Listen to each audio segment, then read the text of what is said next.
सुप्रभात छात्रों, इस वीडियो में हम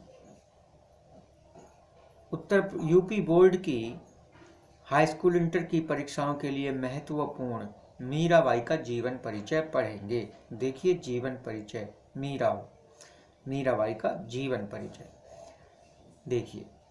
श्री कृष्ण की प्रेम दीवानी मीरा का जन्म 1498 ईस्वी को राजस्थान में मेड़ता के पास चोकड़ी गांव में हुआ था। इनके पिता राव रतन सिंह और माता कुसुम कुंवर थीं। बचपन में ही मां का देहांत हो जाने के कारण ये अपने दादा के पास रहीं। उदयपुर के राणा सांगा के पुत्र भोजराज के साथ इनका विवाह हुआ। विवाह के 7 वर्ष बाद ही ये विधवा हो गईं। ये बचपन से ही कृष्ण भक्त थीं।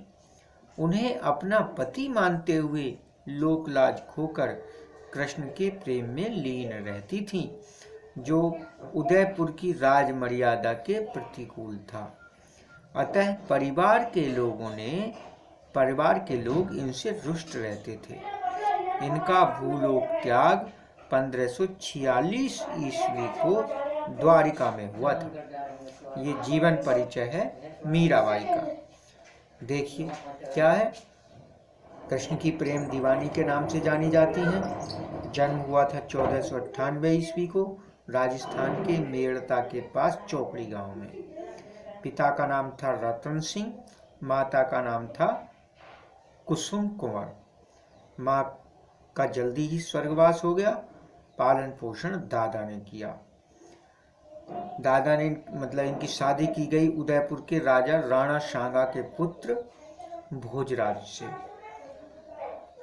लेकिन वैवाहिक जीवन ज़्यादा अच्छा नहीं रहा। केवल 7 वर्ष की अवस्था में ही, केवल 7 वर्ष के बाद ही इनके पति की मृत्यु हो गई। ये विधवा हो गई थी। ये बचपन से ही कृष्ण भक्त और उन्हें कृष्ण को ही अपना पति मानती थी और सब कुछ संसार को भूल करके, संसार की मान मर्यादा को भूल करके ये कृष्ण के ही प्रेम में लीन रहती थी। ये बात उदयपुर की जो राज मर्यादा थी उसे अच्छी नहीं लगती थी। परिवार के लोग इसीलिए इनसे रुष्ट रहते थे। एक बार इन्हें जहर भी दिया गया इसीलिए तो। लेकिन जो ये इनकी मृत्यु हुई 1546 ईस्वी में हुई द्वारिका में। ये इनका जीवन परिचय है। देखिए, साहित्यिक परिचय। जिन पदों को मीरा कृष्ण भक्ति में विभोर होकर गाया करती थीं, वे ही उनकी रचनाएं हैं।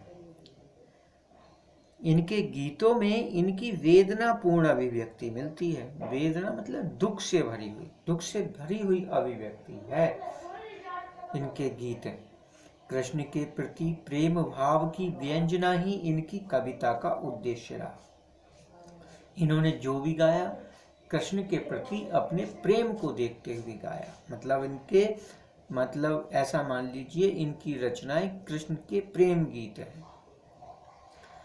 श्रृंगार एवं शांत रस की गंगा यमुना एक साथ इनके काव्य में बहती दृष्टिगोचर होती है। जो इनकी रचनाएं थी वो श्रृंगार रस और शांत रस से युक्त थी। शांत रस होता है निर्वेद वाला, जिसमें के संसार से वैराग्य की स्थिति होती है। ऐसी इनकी रचनाएं थी। इनके काव्य में हृदय की मर्मस्वर सी विहलता देखने को मिलती है। ये इनका साहित्यिक परिचय है बच्चों। कृतियां, इन्होंने क्या क्या लिखा है, कौन कौन सी कृतियां इनकी हैं, ये देख लीजिए। नरसी जी का मायरा, गीत गोविंद का टीका, राग गोविंद, राग सोरठा के पद, मीराबाई की मल्हार, राग विहाग एवं फुटकर पद इनकी रचनाएं हैं। भाषा शैली इनकी भाषा राजस्थानी मिश्रित ब्रज भाषा है। भाषा तो ब्रज भाषा है, लेकिन उसमें राजस्थानी जो बोली है उसके भी शब्द मिल जाते हैं। इनके काव्य की शैली गीति शैली है। ऐसे सारे इनके जो पद इन्होंने लिखे हैं वो गाने वाले पद हैं, गाए जा सकते हैं। उसे गीति शैली कहते हैं। देखिए, हिंदी साहित्य में स्थान, हिंदी साहित्य में स्थान। कृष्ण भक्ति कवियों में मीरा का स्थान भावना की तरंगों और तन्मयता के कारण विशिष्ट है। इनके जो पद हैं, इनकी जो रचनाएं हैं, इनकी जो भावनाएं हैं वो सर्वश्रेष्ठ थी। उनकी पदों की रचनाओं में जो भावनाएं मिलती हैं वो श्रेष्ठ मिलती हैं। हिंदी साहित्य में वे प्रेम दीवानी मीरा के नाम से आज भी प्रसिद्ध हैं, विश्रुत हैं। मतलब प्रेम दीवानी मीरा के नाम से सब इन्हें आज भी जानते हैं। ये मीराबाई का जीवन परिचय है। जीवन परिचय, किसी भी जीवन परिचय को लिखते हुए आपको क्या क्या लिखना है? पहले जीवन परिचय लिखना है, फिर साहित्यिक परिचय लिखना है, फिर कृतियाँ लिखनी हैं, फिर भाषा शैली, फिर हिंदी साहित्य में स्थान। इतना सब कुछ अगर आप लिखेंगे तो आपको बहुत ही अच्छे नंबर मिलेंगे। धन्यवाद।